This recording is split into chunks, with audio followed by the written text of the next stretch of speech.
हज़रत अली फरमाने लगे, अपने रब के अलावा किसी से उम्मीद वाबस्ता न करना।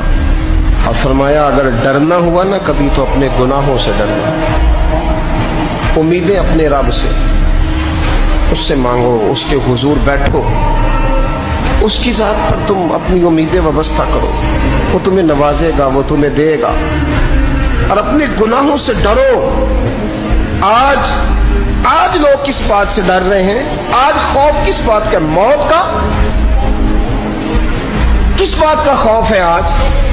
ये सारा कुछ जो बताया जा रहा है, कराया जा रहा है, तो खौफ किस बात का है? अल्लाह का?